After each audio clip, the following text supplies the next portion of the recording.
Bonjour à tous, aujourd'hui nous allons corriger la fiche d'exercice numéro 4 et on commence par l'exercice numéro 1. On nous demande, dans une classe il y a 7 internes, 12 demi-pensionnaires et 10 externes.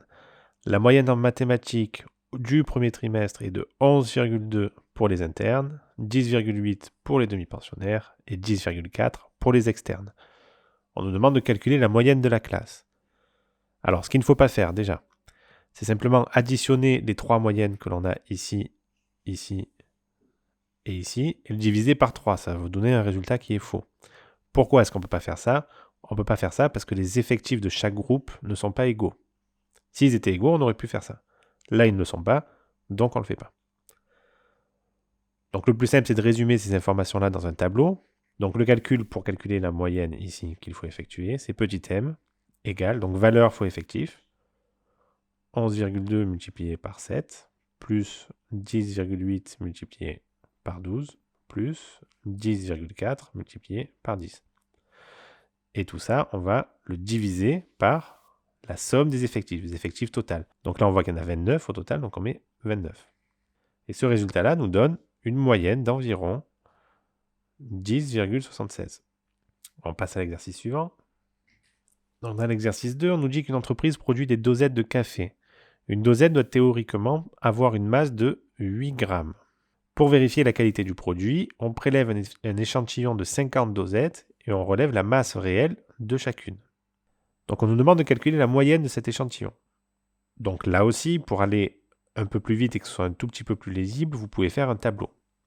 Une fois que le tableau est effectué, calculer la moyenne de cet échantillon, eh bien on va faire exactement la même chose. C'est-à-dire, on va faire 7,6 multiplié par 3 plus 7,7 multiplié par 6, etc., etc., jusqu'à 8,5 multiplié par 6.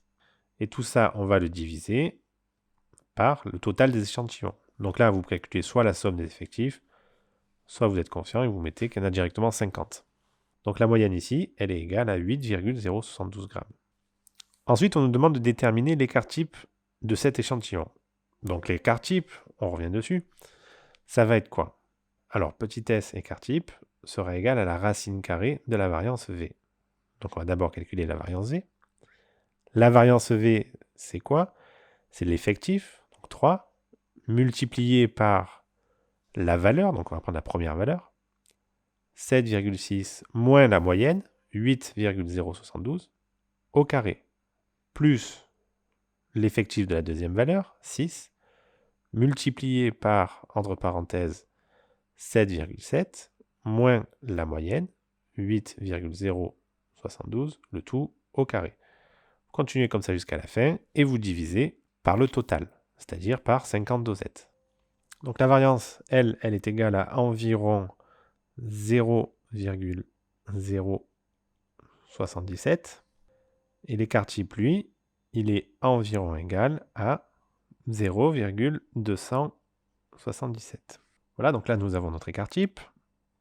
Ensuite, on nous dit la qualité de la production est jugée satisfaisante si les trois conditions suivantes sont satisfaites.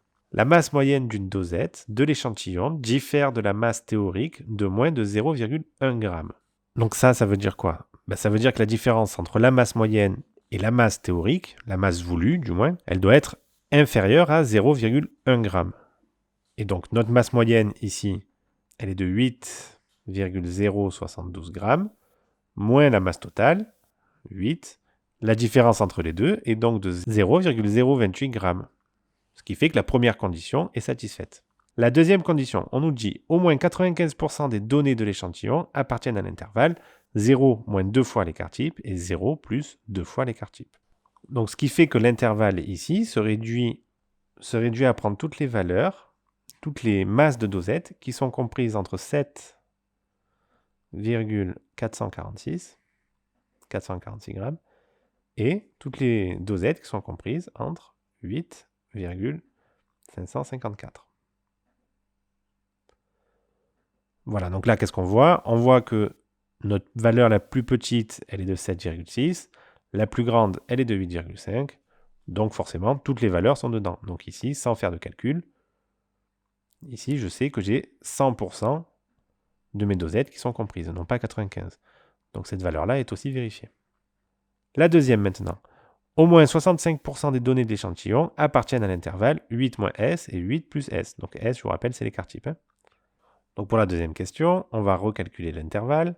Donc 8 moins S, ça nous donne 7,723. Et 8 plus S, ça nous donne 8,277. Alors si je prends cet intervalle-là dans le tableau, 7,723. Alors, qu'est-ce qui se passe ici? Regardez. Cette masse-là, ici, 7,723, elle est plus grande que 7,7. Donc ce qui fait que là, pour le moment, je ne vais pas prendre cette valeur-là.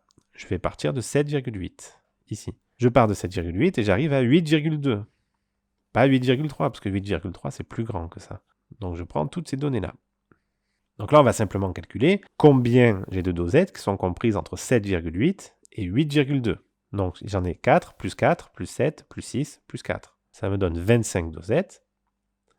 J'en ai 25. Le total, c'est 50. Je le multiplie par 100 pour avoir le pourcentage. Et donc ça me donne un pourcentage de... Ça, c'est 1,5, hein, donc c'est 50%. Pour le moment, cette chose-là n'est pas respectée. Donc on pourrait dire de suite que la qualité de production n'est pas satisfaisante. On peut regarder maintenant, je vais le faire en vert, on va regarder maintenant si on arrondit cette valeur-là. 0,3. C'est juste un arrondi. On l'arrondit. Alors qu'est-ce qui se passe? Bon, pour celui-là, ça ne changera rien. Pour celui-ci, le nouvel intervalle de combien il va être? De 7,7. Jusqu'à quoi? Jusqu'à 8,3. Et donc là, cette fois-ci, qu'est-ce qu'on va faire? On va prendre ces deux valeurs-là en plus. Donc on va en prendre 12 de plus. Donc ce n'est plus 25, mais 37. Et donc là, j'ai 74%. Et donc ici, j'ai 74%. Et donc, qu'est-ce qui se passe? Eh bien forcément, l'intervalle, il est respecté ici. Et donc, ma production ici est satisfaisante. Donc en fait, tout dépendra de ce que vous avez pris comme valeur ici de l'écart type. Si vous avez arrondi à 3 chiffres après la virgule, ou même 2, la production n'est pas bonne. Si vous avez arrondi à 1 chiffre après la virgule ici, comme ça, eh bien la production est bonne. Voilà, donc c'est tout pour cet exercice. Donc on passe maintenant à l'exercice numéro 3. Qu'est-ce qu'on voit ici? Donc on nous dit déjà, bon c'est pas marqué ici mais on nous le dit, qu'on va prendre cet algorithme-là pour toutes les questions qui suivent, pour l'exercice 3 et 4. Donc première chose à faire, on va essayer de voir un peu ce qu'il dit. Donc définition moyenne. Donc il y a quand même de fortes chances que ça nous renvoie à la moyenne. Alors le def ici va définir une fonction qui s'appelle moyenne et qui a comme variable série.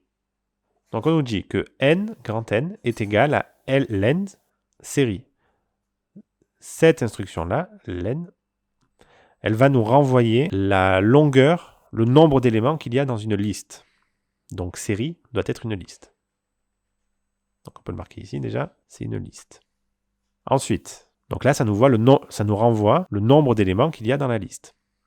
T égale 0, donc T c'est un nombre qui est égal à 0. Et on nous dit for i in range grand N. T sera égal à T plus série i. Le série i ici, on l'a déjà vu, ça veut dire qu'on va prendre la valeur qui est à la ième place de la série. Donc, si j'ai une liste avec les valeurs 1, 3, 12 par exemple, et cette série-là s'appelle dentelle, eh bien quand je tape L3 ici, ça va me prendre le L qui est à la troisième position, sachant que ça c'est la 0, 1, 2 et 3. Donc L3 ici sera égal à 12. Donc on va prendre ici, pour toutes les valeurs de i, compris entre 0 et n, grand N, on va prendre toutes les valeurs et on va les additionner. Donc en fait, qu'est-ce qu'on fait ici? Avec cette boucle for, on additionne toutes les valeurs. Donc une fois qu'on sort de la boucle for, on a cette instruction-là qui nous dit que petit m, c'est égal à grand T, donc la somme des valeurs, divisé par n, le nombre d'éléments dans la liste, ce qui correspond en fait au nombre de valeurs. Et quand on a la somme des valeurs divisée par le nombre de valeurs, eh bien ça nous donne bien la moyenne. On passe maintenant à l'exercice 3 ici. On nous dit, voici une fonction écrite en langage Python qui renvoie l'écart type de la liste série. Donc la première chose ici, c'est qu'on va déterminer comment fonctionne cet algorithme-là. Cette instruction-là, elle vous permet d'importer des opérations mathématiques comme la racine carrée par exemple. Donc c'est toujours une fonction, définition, le nom de la fonction c'est écart type, et la variable à l'intérieur c'est série. Maintenant on nous dit que petit n est égal à length série. Donc exactement la même chose qu'ici.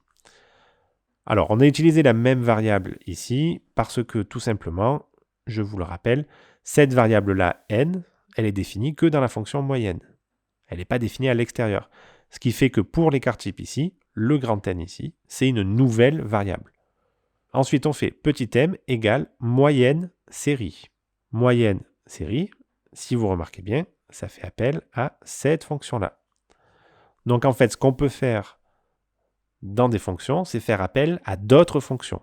Donc qu'est-ce qu'on stocke dans la variable petit m ici? Eh bien, on stocke la moyenne de cette série-là. On aurait pu mettre ce qu'on voulait là. Si là, j'avais mis à la place de série ici, j'avais mis petit u, j'aurais mis length petit u, et c'est moyenne petit u. Ça n'aurait rien changé du tout à l'algorithme, il aurait quand même fonctionné. Hein. Là, j'ai le nombre d'éléments dans la liste. Là, j'ai la moyenne, et SC égale 0. Une boucle for, qu'est-ce qu'on fait dans la boucle for? On dit que SC est égal à SC plus série i moins m au carré. Bon, bien ça ressemble quand même drôlement à la variance. On va quand même vérifier. Série i, série, c'est la liste que vous avez rentrée. Donc on va prendre une valeur, la première valeur de la série. Donc on commence par la 0 et on termine à la n-1 valeur. Donc la première, on va dire première, la première valeur de la série, moins la moyenne au carré, plus la 0e, la précédente. Et à chaque fois, on additionne ça. En fait, SC ici, ça ne représente pas tout à fait la variance. Et ici, S est égal à la racine carrée de SC sur N. Donc SC, c'est ce qui ressemblerait à la variance, divisé par N, le nombre total de séries. Donc en fait, tout ça, là, tout ce qu'il y a dans la racine carrée ici, ça représente la variance. SC sur grand N, c'est égal à la variance. Et petit s, c'est égal à l'écart type. Et on retourne ici l'écart type. Alors on continue avec la question petit a. On nous dit que représentent les variables SC et N. Eh bien SC, je vous ai dit, c'est la différence entre les valeurs et la moyenne au carré. Et on fait la somme de toutes ces différences-là. Donc c'est pas vraiment la variance, ça, attention. Et grand N ici, c'est le nombre de valeurs qu'il y a dans la série. On nous demande de saisir le programme et à exécuter écart type grand M pour la série suivante. Donc on va aller dans l'éditeur Python, on se retrouve là-bas. Voilà, donc là je suis dans l'éditeur Python. On a ici ce qui nous permet d'importer des bibliothèques. Donc une bibliothèque qu'on va appeler ici qui s'appelle random, une bibliothèque qui s'appelle math. La bibliothèque random, c'est pour tout à l'heure. Alors ici, qu'est-ce qu'on a fait? On a tapé exactement ce qu'il y avait dans l'exercice. Donc là, on n'a pas besoin d'inventer ni rien. On nous demande juste de tester l'algorithme pour voir si ça fonctionne. Et bien, comment on fait? C'est très simple. Soit on rajoute une ligne de code ici, en mettant grand M égale, entre crochets, 1, 3, 4, 4, 5, 6, 10. Ça marcherait. Sinon, on peut le taper ici. Donc ici, on a plusieurs méthodes. Soit on fait pareil, on peut taper grand M égale à, donc, entre crochets, je vous rappelle que ça veut dire que c'est une liste. Donc en tapant ça, j'attribue la liste que je viens de taper à la variable grand M. Ensuite, pour voir l'écart type de cette valeur-là, de cette variable-là, eh bien on peut taper tout simplement le nom de la fonction. Alors en respectant bien les majuscules et les minuscules, sinon ça ne fonctionnera pas. Entre parenthèses, eh bien comme on vient de créer la variable grand M, on la garde et on met grand M dedans. Donc on voit que ça nous donne ça. Bon, très bien, ça marche. Ce qu'on aurait pu faire ici, pour nous éviter de créer cette variable-là, on aurait directement pu mettre la liste quand on appelait la fonction. Donc écart type de quoi? De entre crochets, on met notre liste ici, et on voit que ça nous renvoie exactement la même chose. Donc ça, c'est à vous de voir ce que vous voulez taper. Soit vous préférez le mettre dans le code, soit vous préférez le mettre directement dans la console. Sachant que pour pas trop surcharger le code et vérifier si le code marche, le mieux, ça reste la console. Après, on ne tape pas ici des codes qui sont immenses et qui prennent beaucoup de temps, hein, donc c'est comme vous voulez. Maintenant, dans l'exercice 4, on nous dit, voici un programme écrit en langage Python. Donc, from random import, donc ça va nous permettre d'importer la bibliothèque random avec des nouvelles instructions, avec des nouveaux mots qu'on peut taper, que Python pourra interpréter. Dev, encore une fois, on définit une fonction qui s'appelle lancer, et sa variable, ce sera petit n. Qu'est-ce qu'on fait ici? Ici, on crée une liste vide. Donc, on crée une liste L. L, et il n'y a rien dedans, elle est juste vide. On fait une boucle i, et on nous dit for i in range petit n qui est le même que celui-ci. Donc si je mets lancer 3, ici il y aura 3. Hein. Et qu'est-ce qu'on va faire ici? Ce que ça va faire ici, en fait, c'est que ça va ajouter cette valeur-là dans la liste grand L. Et tout ça, on va le stocker dans la même liste, grand L. Et donc, il n'y a aucune valeur qui va s'effacer et tout va s'ajouter ensemble. C'est une autre manière d'ajouter des nombres dans une liste. Donc, on nous demande quel est le rôle de cet algorithme. Et bien là, alors qu'est-ce que ça fait exactement? Donc, tout ça, on l'a expliqué. Ce qui nous manque là, c'est le round int 1,6. Alors, round, ça va créer un nombre random, un nombre au hasard. Int, un nombre entier, 1,6, entre 1 et 6. Donc en fait, ça simule un lancer de dés aléatoire. Donc quel est le rôle de cet algorithme? C'est simuler n lancers aléatoires, donc des lancers de dés. On nous demande de saisir le programme et d'exécuter cette instruction-là dans la console. On note A, la série renvoyée. Bon, très bien. On nous demande de déterminer la moyenne et l'écart type de la série grand A. Donc on retourne dans l'éditeur Python, vous retapez directement votre algorithme ici, et on retourne dans la console ici. Alors, plusieurs moyens encore une fois. Soit ici vous écrivez grand A égale lancer entre parenthèses 100, soit vous l'écrivez ici, c'est la même chose. Grand A sera égal à lancer, et quand on exécute le programme, on voit que ça a fait quelque chose. Donc on va vérifier quand même, on appuie sur grand A, on tape sur entrée, effectivement ça nous renvoie une liste. Voilà, donc ça nous renvoie cette liste-là. Qu'est-ce qu'on nous demande après? On nous demande de taper la moyenne, de donner la moyenne et l'écart type de cette liste-là. Donc comme il y a 100 valeurs dedans, il ne faut absolument pas le faire à la main. Si vous le faites à la main, vous allez forcément passer des heures à faire une moyenne et un écart type. Ici, on a fait deux fonctions, moyenne et écart type, que vous pouvez rentrer d'ailleurs dans votre calculatrice parce qu'elle fonctionne. Qu'est-ce qu'on va faire ici? On va taper simplement moyenne, entre parenthèses, de quoi? De la série grand A. Donc sa moyenne est de 3,37. Et après, on va taper écart type. L'écart type de quoi toujours? De la série grand A. Voilà, donc là, on a la moyenne et l'écart type de notre série grand A. Donc ça, c'est fait, ça, c'est fait, et ça, c'est fait. Il nous manque quoi? Il nous manque la dernière question. On nous demande de déterminer la proportion en pourcentage des valeurs de la série grand A appartenant à l'intervalle m-2s et m plus 2s, où m est la moyenne et s l'écart type de la série A. Et on veut savoir la proportion en pourcentage qu'il y a à l'intérieur de cette série-là, qui sont compris dans cet intervalle-là. Donc on retourne sur l'éditeur. Donc ici, qu'est-ce qui va se passer? Donc la première chose que vous pouvez remarquer, la moyenne moins 2 fois l'écart type, c'est égal à quoi? On a une moyenne qui est égale à 3,37, un écart type qui est égal à 1,79, 1,8. La moyenne moins 1,8 fois 2. Donc ça nous donne 3,37 moins 3,6, à peu près. Ce qui fait que là, on va descendre en dessous de 0. Bon, très bien. La moyenne plus 3,6. On sera en dessus de 6. Ce qui fait que forcément, ça implique quoi? Ça implique que on a 100% de nos valeurs qui sont comprises dans cet intervalle-là. Entre la moyenne et 2 fois l'écart type, et bien là, on a 100% de nos valeurs qui sont comprises là-dedans.